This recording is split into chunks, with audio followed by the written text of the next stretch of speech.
just beautiful.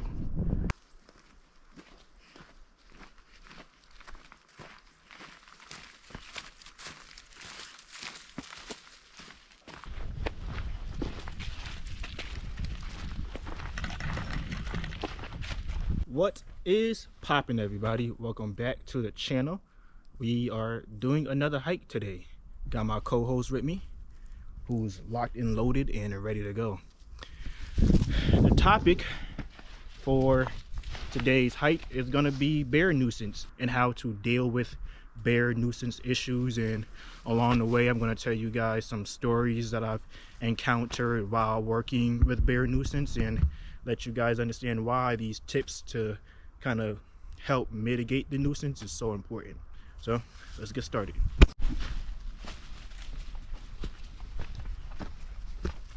Come on, follow the trail signs. Like you could, you're colorblind. Come on. Now, I know for a fact, there are bears in this forest. There's denning in this forest, and there are many territories that overlap in this forest.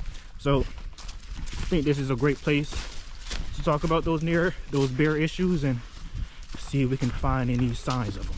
So our first story surrounded around bear nuisance is going to be livestock and agricultural nuisance. In particular, this story is going to be a goat attack.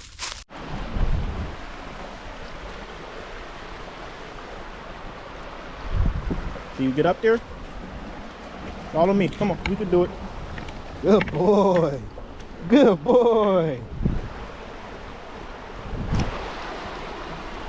So because of this dinner party they were having, they were just a little bit late putting the goats away. I don't even think it was over like an hour or two. So at some point during the night, the wife realizes, hey, we didn't put the goats away. Maybe I should go do that. She goes out to the backyard where they keep the goats, and when she opens the door, one of the goats is right there at the door. So already something in her mind is triggered, like this is wrong, because they're supposed to be in the outdoor pen, so they shouldn't just be able to wander around the back. So there should be no reason why the goat is at the back door. So the wife gets to the door and she sees the goat there. So already she's suspicious about what could possibly be going on. So she goes outside to her surprise to find another goat outside of the pen wandering around the backyard. So now suspicions is, did we leave the pen unlocked? Like, how did the goats get outside? Gets closer to the pen to investigate it to find out what could possibly be going on. Can you make it through here, Roo? Come on. You can do it, buddy. There you go. Slow down, slow down, slow down. You're not an Inuit sled dog, man. Only pull me on the heels. Come on this. There you go. Maybe I should go first. Follow me. Good boy. Come on. All right. Let's try it again. Hold on. Maybe if I just guide you. Why do you want to go in the mud? Wait. Jeez. I don't think there's any way to avoid you getting muddy.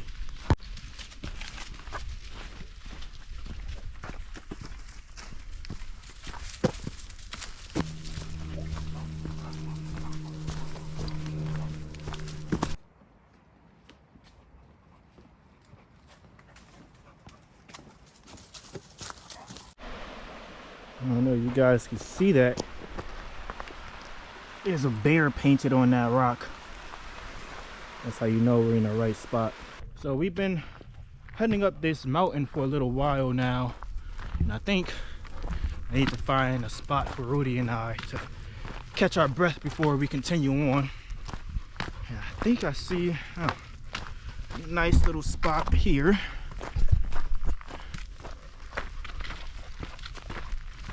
This way, Roo. Oh, wow.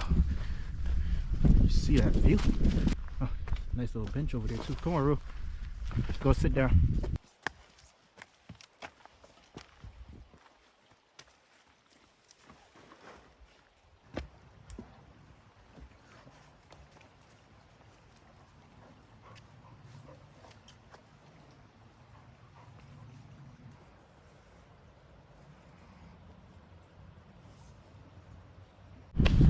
Okay, ready to keep going, Roo?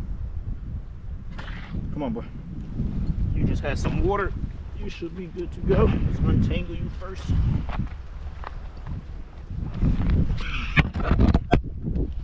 There we go. Got my walking stick here because this incline is something serious.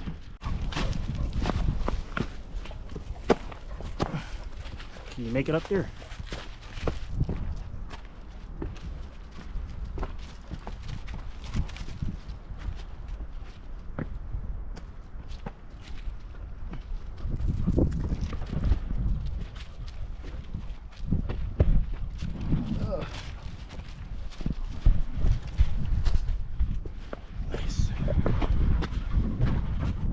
Where you want to go? Come on, let's go this way. Atta boy. There you go. It's gonna be worth it when we get to the top, bro. I promise.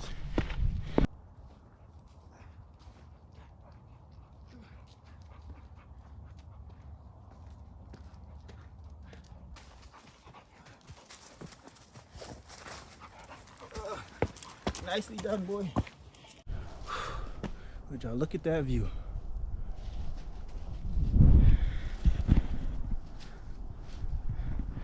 It keeps going upwards, so let's see where we lead. Oh, keep going, bro. Pull me up, pull me up. Yeah, this is where we've been trying to get to.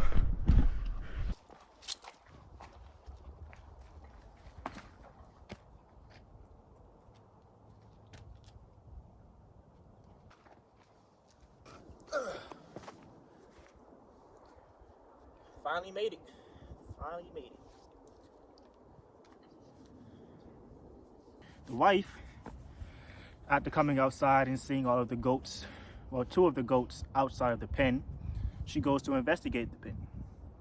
Upon arrival, she sees one of the goats directly outside of the pen, and it's pretty banged up. It's been bitten, it's been scratched, it's all bloody. And while she's out there, she hears like a hissing sound. So already she's scared, she's frantic, so she runs in the house to get her husband. Again, I'm leaving Rudy for a second because I want to go down there. But while we're heading down, I'll continue the story.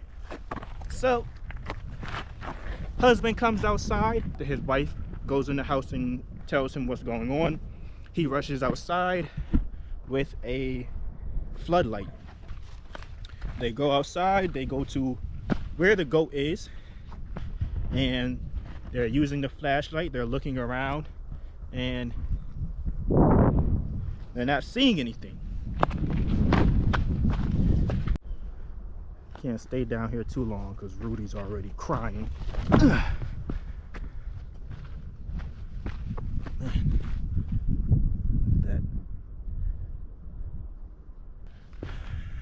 head back up. Now, same thing happens when the husband and the wife get closer to the goat. They start to hear this hissing, popping sound again. And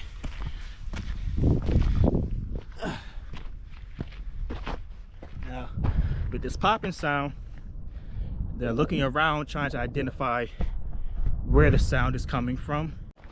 So they finally identify where this popping sound is coming from. The husband shines the light up in a tree, and there before his eyes, as he describes, I saw a big black blob until the face turned he saw was a bear. He saw the bear. Both the wife freak out, as you know, which is understandable, but within that commotion, this is coming from the wife's mouth, the husband pushes her out of the way and then runs into the house. Once the husband pushes his wife and they both enter the house, they call the 24-hour dispatch center, which is trained to come out and handle bear nuisance issues and will euthanize a bear if it's called for. Now, the Encon police arrived and the bear was no longer on the scene, so then it gets kicked over to my department. Some preemptive measures you can take to protect your livestock, your crops, or whatever the case may be is going to be electrical fencing. Electrical fencing is great for keeping predators out. A lot of these enclosures for your livestock aren't meant to keep predators like bears and bobcats out. They're meant to keep your livestock in. Now, if you're someone that can't afford electrical fencing, although it is becoming a lot more affordable because there's now a market for it with all of these bear nuisance issues, what are your other options? Invest in your auditory and your physical hazing. Get something that can make loud noises, air horns, whistles, bells. In addition to the auditory hazing, implement physical hazing. Get a paintball gun, get a slingshot. Stay away from things that could penetrate the skin or cause the bear extensive damage. So we want to stay away from BB guns, pellet guns. Our objective here is not to cause the bear harm, but to give it a negative experience. We want it to feel some type of pain, some type of experience that is strong enough for it to recall that experience, and that experience should be enough for it not to come back to your said property. There's a high chance that a bear that has been successful in obtaining food on your property, whether that's from a garbage can, from a bird feeder, or if it has some goat or some chickens or whatever you have for livestock, it's more than likely going to return, especially because it's easily obtainable. There was nothing that prevented that bear from having a difficult time getting that goat. Even if the goats were in their overnight pen, it's not strong enough to keep a bear out. If that bear wants to get in there, it's gonna get in there.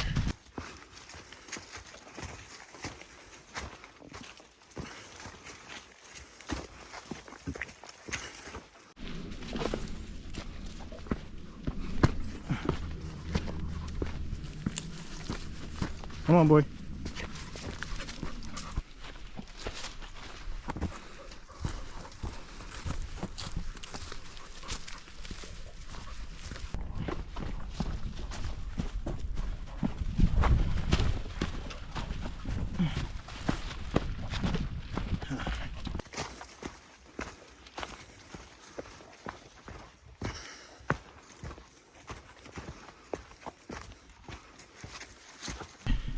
There's something else you can do to increase the stability of your enclosure that should be a lot more on the cheaper side than electrical fencing.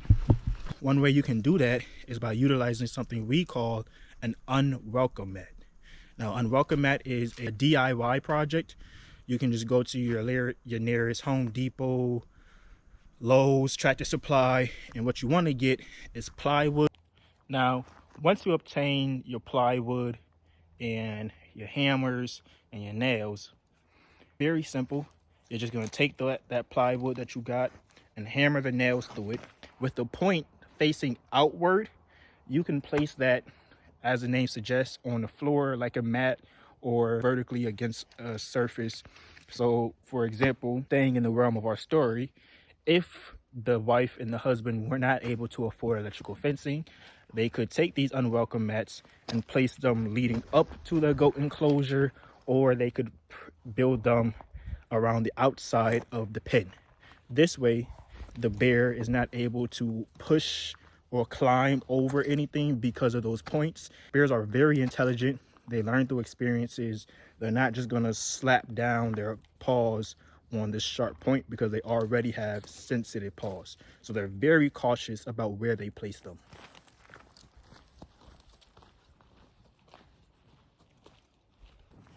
But that wraps up today's video. I hope you guys enjoyed it.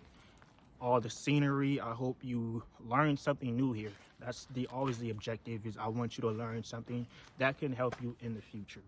So please comment, like, subscribe, definitely hit that notification bell so you can be notified whenever Rudy and I post. Till next week. Come on, boy.